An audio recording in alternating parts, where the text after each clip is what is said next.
একদিকে আপনারা দেখলেন ডিডিইও নাম বাদ, অন্যদিকে ফাঁসি দেওয়ায় সেখানে দুই বুথে 609 নাম বাদ হয়ে গেছে।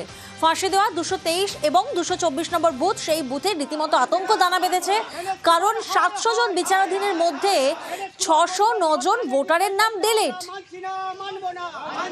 যার জেরে বিক্ষোভ দেখান তারা।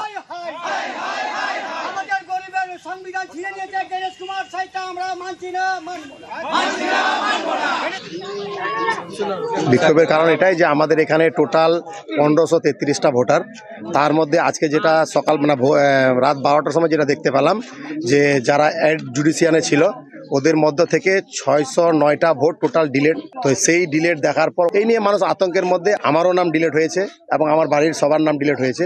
আমরা চাই যাতে নির্বাচন কমিশন তার নীতি নির্ধারণ রেখে যাদের ডকুমেন্টস ভিত্তিতে যেটা জেনুইন আছে সেটা করুক।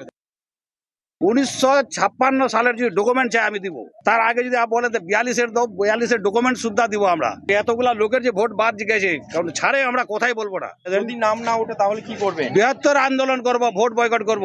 10,000 লোক নিয়ে যাবে এসডি অফিস, নিজে এসডি অফিস হিলাই ছাড়িয়ে দেবো। এসডি অফিস থেকে পুরা ফাঁসি দেয় বিডি অফিস, কাউকে ছাড়ো কথা বলবো না। দেখলেন আপনারা, ফাঁসি দেওয়ায় সেখানে বেশিরভাগ জনের নাম ডিলিট হয়ে গেছে। অন্যদিকে অভিযোগ আসছে মগরাহাটের 89 নম্বর বুথ, সেখানে বেশিরভাগ মহিলাদের ভোটে কোপ পড়েছে। মগরাহাট 89 নম্বর বুথে নাম বাদে রীতিমতো আতঙ্ক, কারণ 93 জন বিচারাধীন ভোটার, তাদের মধ্যে 33 জনের নাম ডিলিট, আর 33 জনের মধ্যে 30 জনই মহিলা,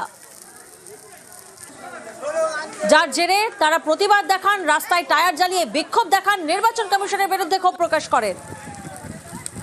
পরিমাণে বিক্ষিপ্ত হয়ে গেছে। আমরা এই সাহেবের বিরুদ্ধে। আর মগরাহাটের পর আমরা নজর রাখবো আলিপুরদুয়ার, সেখানেও কিন্তু একই অভিযোগ, এসআইআর এর নাম বাদে মহিলাদের টার্গেট করা হয়েছে, এমনটাই অভিযোগ।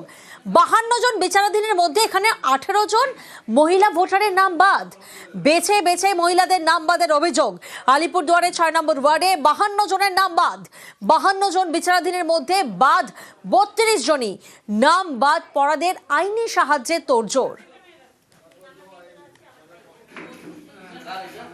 এত বছর ভোট দিলাম, যতগুলো ভোট দেওয়ার যেখানে যা দেওয়ার সব দিয়েছি, কিন্তু এই 2026টা কিভাবে ডিলিট হলো? তার মানে এত ভেরি ফানি লাগছে আমার কাছে। ফুল ফ্যামিলির নাম আছে অথচ আমার নাম নেই। এটা খুবই আমাদের জন্য খুবই অসম্মানের ব্যাপার, এটা একটা ইলিগাল চলছে ব্যাপারটা। অ্যাডজুডিকেশন ছিল 53 জন, সেখানে আমার 32 জন ডিলিট হয়ে গেছে।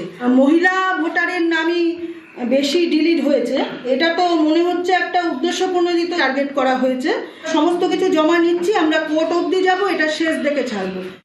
অবশ্যই এর জবাব তো নির্বাচন কমিশন দিবে, কিন্তু আমাদের রাজনৈতিক দল হিসেবে আমাদের বক্তব্য পরিষ্কার, একজন বৈধ ভোটারের নাম যেন ভোটার তালিকা থেকে বাদ না যায়। আর যদি বাদ যায় তাহলে ভারতীয় জনতা পার্টি রাজনৈতিক কর্মসূচি, রাজনৈতিক আন্দোলনের পথে নামবে। অবশ্যই প্রত্যেকটা বুথে আমাদের কার্যকর্তারা রয়েছে, প্রত্যেকটা বুথে আমাদের কর্মীরা রয়েছে, তারা যোগাযোগ করছে।